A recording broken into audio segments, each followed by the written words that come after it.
ఒక్క సీటు కూడా గెలవబోదు అని చెప్పి వినిపిస్తున్న మాట. ఎందుకంటే ఈ చంద్రబాబు నాయుడు గారు ఏది నిజం ఏది అబద్ధం? చంద్రబాబు నాయుడు గారు ఒక స్ట్రాటజిక్ మిస్టేక్ ఆయన అంటే స్ట్రాటజిక్గా నేను వెళ్ళాను అని ఆయన అనుకుంటున్నాడు. కానీ ఆయన చేసిన మిస్టేక్ అని చాలామంది నాలాంటి వాళ్ళు అనుకుంటున్నాం. అదేమిటి అంటే బీజేపీ వైపుకి వెళ్ళకపోయినా పోస్ట్ పోల్ అలయన్స్ మీతో నేను పెట్టుకుంటాను, ఎన్నికల అనంతరం నా మద్దతు అంతా మీకే ఉంటుంది అయ్యా మోడీ గారు, అమిత్ షా గారు, నేను ఎక్కడికి పోను అని వాళ్ళతో చెప్పుకుని ఇక్కడ కాంగ్రెస్ అండ్ లెఫ్ట్ పార్టీస్తో పొత్తు పెట్టుకుని ఉంటే మైనారిటీ వర్గాల ఓటింగ్ అంతా కూడా ఎటు చెదిరిపోకుండా ఈయనకే దక్కేది అని. అందుకని ఇప్పుడు బీజేపీ నాకు తెలిసిన సమాచారం ప్రకారం కూటమి పట్ల సానుకూలత ఉన్న వాళ్ళు కూటమి ఎక్కడుంటే అక్కడ వేశారు ఓటు. ఏది తెలుగుదేశానికి వేశారు, పవన్ కళ్యాణ్కి కూడా వేశారు. కానీ బీజేపీ ఉన్న చోట వేయలే. బీజేపీ ఉన్న చోట మైనారిటీ ఓటింగ్ ఏది కూడా బీజేపీకి పడలేదు. అటు కాంగ్రెస్కో లెఫ్ట్ పార్టీస్కో పడింది. లేదంటే అటు బలంగా ఉన్నాడు విన్నింగ్ క్యాండిడేట్ బీజేపీని ఓడించుతాడు అనుకుంటే వైఎస్ఆర్సీపీకి వేశారు. ఇదే ఇక్కడే ఒక పెద్ద కన్ఫ్యూజన్. మరి ఎటువైపు మొగ్గారు వీళ్ళంతా? ఖచ్చితంగా యాంటీ బీజేపీ ఉంటారండి. మైనారిటీ అందరూ కూడా యాంటీ బీజేపీ. కూటమికి పడతాయి. కూటమికి అనుకూలంగా ఉంటే బీజేపీ అక్కడ బీజేపీ నిలబడని చోట తెలుగుదేశం పార్టీ నిలబడిన క్యాండిడేట్స్ ఉన్నారు, జనసేన క్యాండిడేట్స్ ఉన్నారు, వాళ్ళకి వేయచ్చు. అంత పెద్ద ఎత్తున వీళ్ళు బీజేపీతో పెట్టుకున్నారు కాబట్టి కూటమిని ఓడించాలని చెప్పి మైనారిటీలు అంత కసితో అక్కడ లేరు. కానీ బీజేపీ ఎక్కడైతే 6 స్థానాలు వీళ్ళు అన్ని స్థానాలు ఇవ్వడం కూడా అన్యాయం కదండి. 0.81%, 87% ఉంది లోక్సభలో బీజేపీకి ఓటింగ్. అట్లాంటిది ఏకంగా 6 స్థానాలు వాళ్ళకి ఇచ్చారు. అందుకని వాళ్ళు ఆ 6 స్థానాల్లో 1-2 గెలుస్తారా లేదా కూడా అనుమానం. మరి పూర్తిగా హవా వీసి ఏమన్నా కూటమి వైపు ఈ ప్రభుత్వాన్ని దించాలని ప్రజలు కంకణం కట్టుకుంటే ఆ కసితో ఆ ఊపులో ఆ గాలిలో వీళ్ళు కూడా గెలిస్తే గెలవచ్చు 2-3 సీట్లు. సార్ మొత్తాన్ని ఇంతమంది తట్టుకొని జగన్మోహన్ రెడ్డి రేపు కానీ మళ్ళీ అధికారంలోకి వస్తే దేశ రాజకీయాలపై ఎలాంటి ప్రభావం చూపించే అవకాశం ఉంది? జస్ట్ ఒక ఇమాజిన్ అంతే. అంటే ఏం లేదు, దేశ రాజకీయాల మీద ఈ వెల్ఫేరిజం అనేటటువంటిది చాలా తీవ్రమైన ప్రభావమే చూపిస్తుంది. వెల్ఫేరిజం ప్రజల్ని ఆకర్షించుకుంది, సంక్షేమ పథకాలు ప్రజల్ని ఆకర్షించుకున్నాయి అనేటటువంటిది ఒకటి. ఇంకొకటి ఏమిటి అంటే డెవలప్మెంట్ని నెగ్లెక్ట్ చేయడం అనేటటువంటిది తప్పనిసరిగా ఇవాళ కాదు రేపైనా సరే దెబ్బ కొడుతుంది నీకు. వైఎస్ జగన్మోహన్ రెడ్డి కాదు, ఎవరైనా సరే ఓవరాల్ డెవలప్మెంట్ని ఎవడైతే నెగ్లెక్ట్ చేస్తాడో దానికి మూల్యం చెల్లించాలి ఎప్పుడైనా సరే. ఇప్పుడు చెల్లిస్తాడా లేకపోతే రేపు చెల్లిస్తాడా?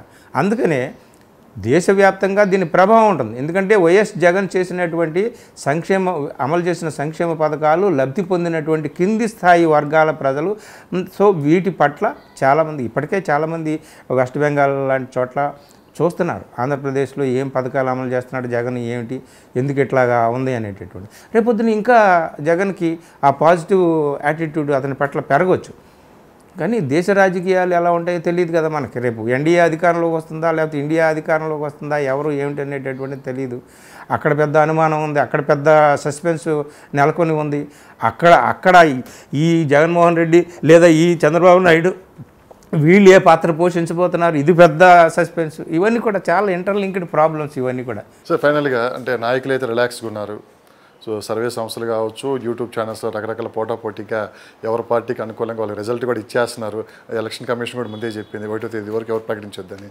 కానీ ఆతృత అయితే ఎవరికి ఆగట్లేదు. కానీ గ్రామీణ ప్రాంతాల్లో నివ్వురుగప్పిన నిప్పుల్లా ఉంది.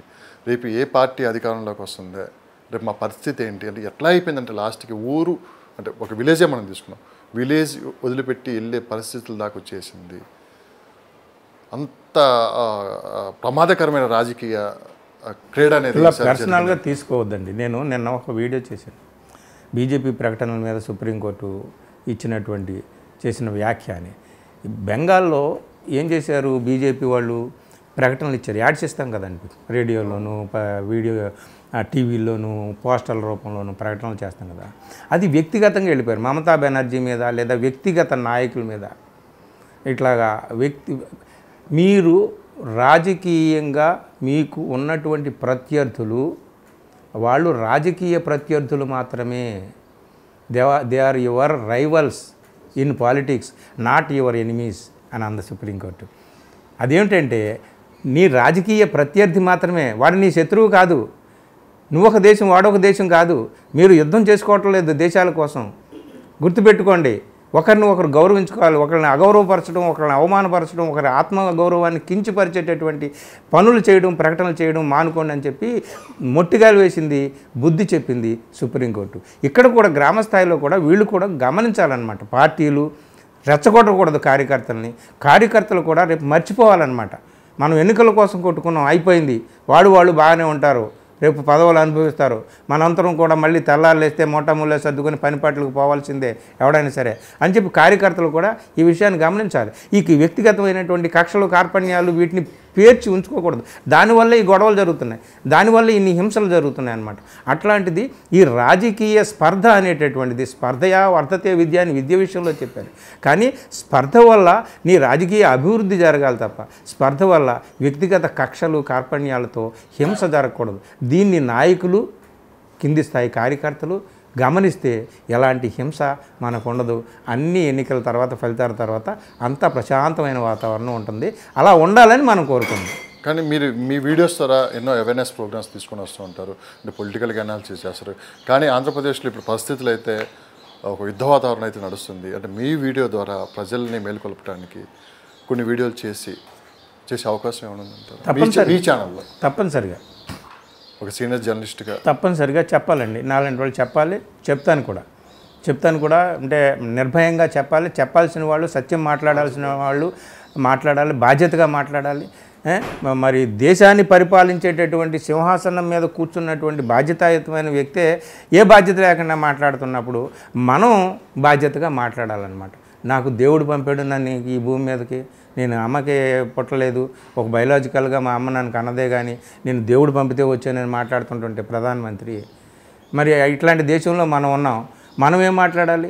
మనం కొన్ని నిజాలు మాట్లాడాలి, సైన్స్ మాట్లాడాలి, సత్యాలు మాట్లాడాలి. ప్రజలు రెచ్చిపోకుండా, కొట్టుకోకుండా, నాయన హింస కాదురా, తెల్లారులేస్తే మన బతుకు వేటలో మనం మళ్ళీ పడాల్సిందే, వాడు నువ్వు నేను అందరూ అన్నదమ్ముల్లా కలిసి పనులు చేసుకోకపోతే ఈ బతుకు బండి ముందుకు సాగదరా అని చెప్పి నలుగురికి చెప్పాల్సిందే. మీరైనా నేనైనా చెప్పాల్సిందే. అది మన ధర్మం. మనం ఇక్కడే మనకి రాజకీయ దురుద్దేశాలు ఏమి లేవు, మనకేమి కోట్లు వచ్చి పడవు, మనకేమి ప్యాకేజీలు ఉండవు. ఏమన్నా మాట్లాడితే కొంచెం ఏమైనా అటు ఇటు మాట్లాడితే వీడు పేటీఎం బ్యాచ్ అది ఇది అని అంటారు వీళ్ళు రెచ్చిపోయి. అంతే తప్ప మనకేమీ లేదు, స్వార్థము లేదు, స్వప్రయోజనం లేదు. మనుషులందరూ కూడా హాయిగా ఉండాలి, ఆనందంగా ఉండాలి, సామరస్యంతో ఉండాలి, శాంతియుతంగా జీవనం సాగించాలని కోరుకునే వాళ్ళు నేను ఒకడిని. అంతే, అంతకుమించి నాకు అటు జగన్మోహన్ రెడ్డి లేదా ఇటు చంద్రబాబు నాయుడు, పవన్ కళ్యాణ్ అందరూ ఒకటే. ఎవరి పట్ల ప్రత్యేకమైన అనురాగము లేదు, ప్రత్యేకమైన స్పర్ధ లేదు.